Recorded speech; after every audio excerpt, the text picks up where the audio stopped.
Okay, so today, thanks to Bath Racecourse, I'm with commentator Simon Holt. Thanks very much for agreeing to talk to me today, Simon.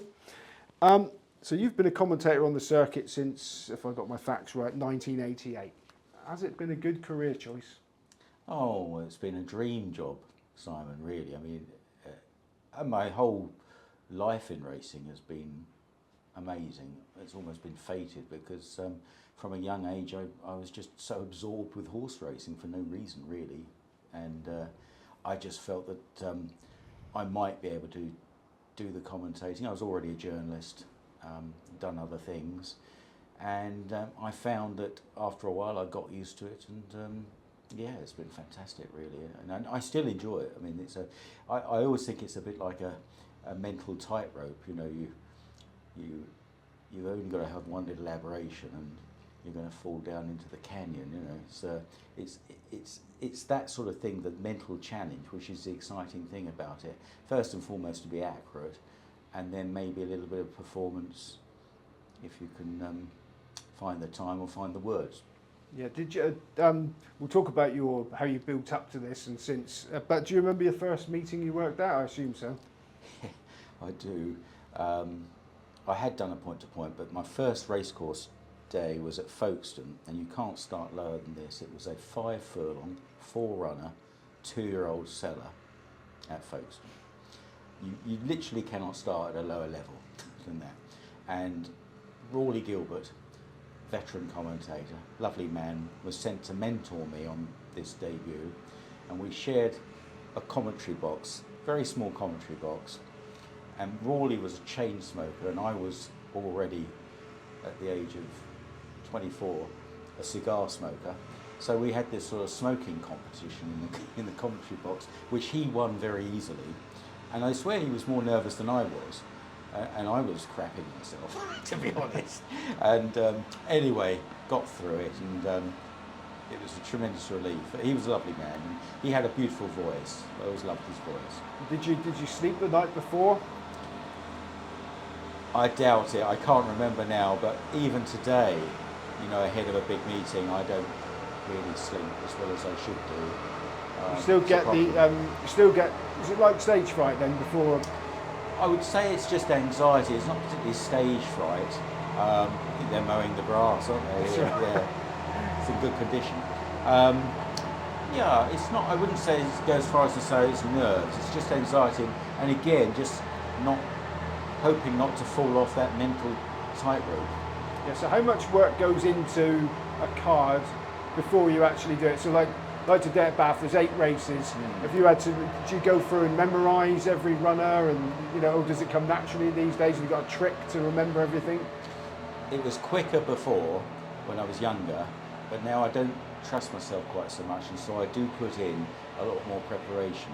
We get the colours 48 hours before race day, so I would certainly look the day before. For this particular meeting, there's over 100 runners, and a lot of the horses are not very familiar to me, so I've put a bit of extra into it, and I know it's going to be a bit of a hard grind of an evening, you know, where I'm going to be under a certain amount of pressure. So I've got to do enough preparation. I don't want to make any mistakes, and I've had the time to do it, so why not? Okay, now this is a bit of an ass-about-face way of doing things, but going backwards until we get to the beginning. So you worked as the main commentator on Channel 4 from 2000.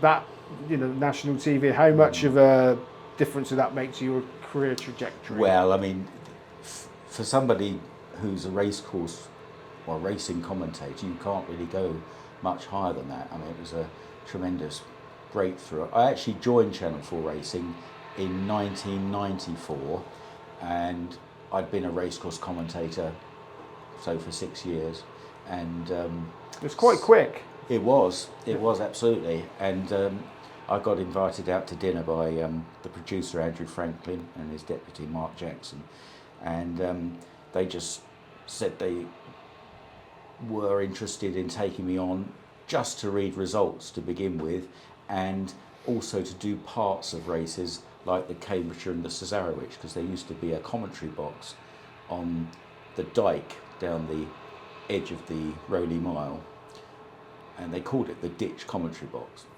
And so my first commentaries for Channel 4 were on those races. And I also did a few races for the Racecourse. I remember doing the 2,000 guineas that Rodrigo Di Triano won. It was a fantastic day, but I was down the course and handed over to Jim McGrath in the grandstand. And you know, in those early days of Channel 4, and it's over to Rawley, or it's over to Graham Good in the grandstand. You know, that was my job.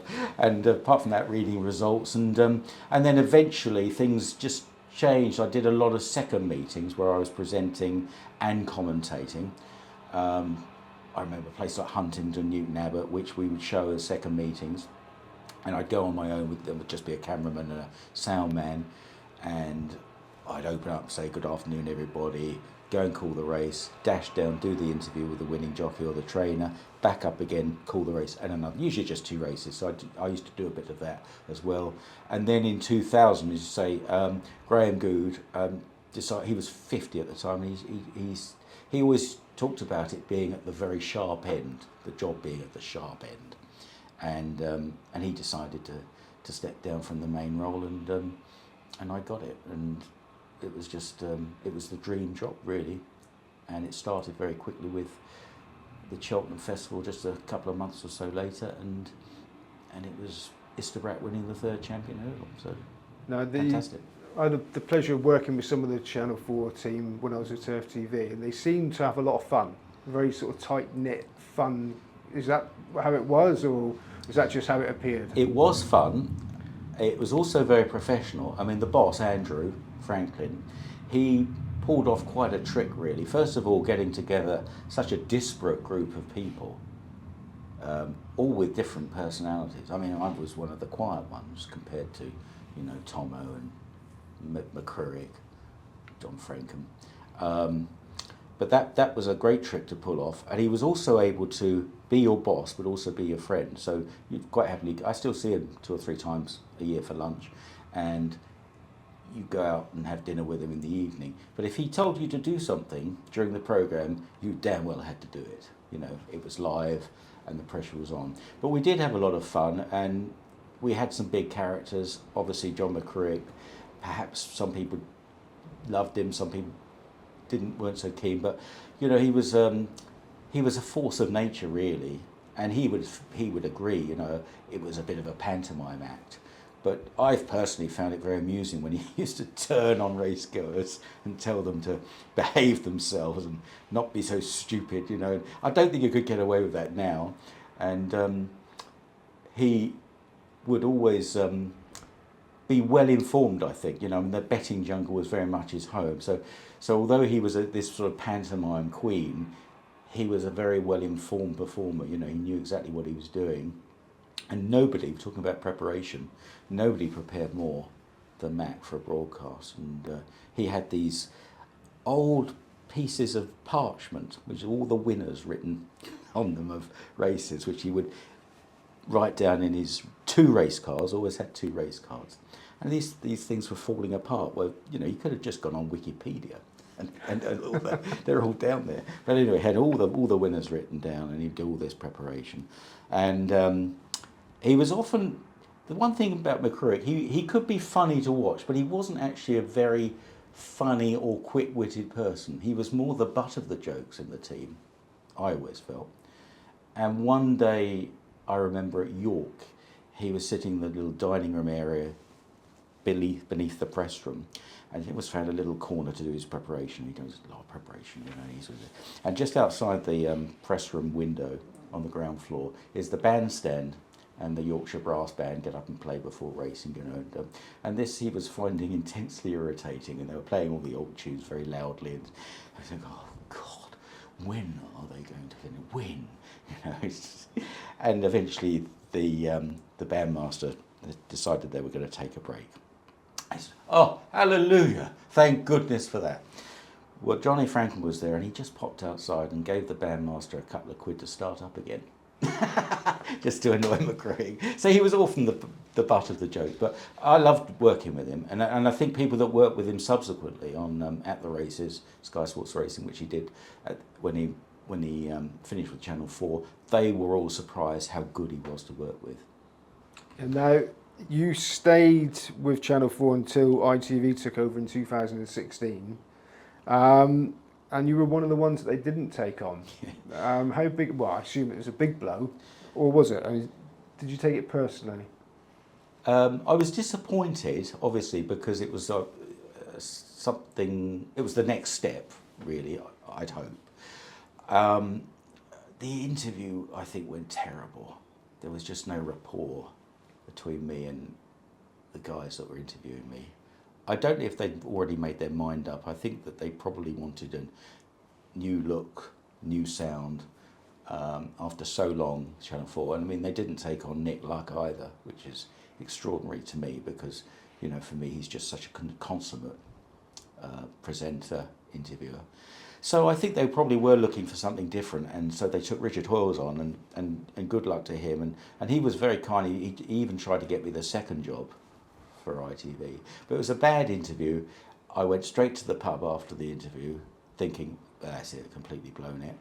And I was right, it didn't happen. In hindsight though, Simon, I just feel that perhaps I've got a better work-life balance, or I've had a better work-life balance ever since. And I do remember the downside really of all the Channel 4 races. We did a lot of days, and ITV did a tremendous number of days, and there's a huge amount of travelling involved, a lot of staying away as well, and I'd done that for a long time. And in hindsight now, I think, no, maybe it was the right thing to happen. Just, I mean, interesting. What sort of questions would they ask somebody that's going for a job that they've already done for 16 years? Well, they wanted a few new ideas, I think, you know, of how to promote the sport. And I think ITV Racing has had a different approach to Channel 4. Now, it's not as knockabout as we were, and they can't say some of the things that went out on Channel 4 because times have changed, and you know, people are more easily offended. But they've also tried to be a bit more inclusive, perhaps, not go too high level, try and make the sport accessible, perhaps more than we did. I'm not sure I agree with that. I think people just have to learn. It's a slow learn. One of the great attractions, I think, of racing is its complexity. And for me, when I was growing up and constantly learning about it, and until you really learn about the breeding and the jockeys, the trainers, and the betting, and all the facets of the sport, you won't really appreciate what a fantastic sport it is. Okay, now I talked to Matt Chapman recently, who, amongst other things, tried his hand at commentating, and he suggested that maybe a commentator bursting into song mid-race might be a good thing. Was that something you think you might have suggested to ITV and got away with? I don't think so, to be honest. I have had the pleasure of listening to Matt commentate. I mean, he could definitely do it. You know, he's watched enough races. I'm sure he could be a commentator. But he wanted to do it another day, and I was tasked with mentoring him, I think, on one occasion, and he did do it very differently. But he wasn't really mentioning all the horses, and I think, you know, punters do like to have a mention. They like their horse to get a mention, I think. So I didn't think that was great, to be honest. But no, we get on very well. I'm a great admirer of his, and he could do it, but I don't think he would conform.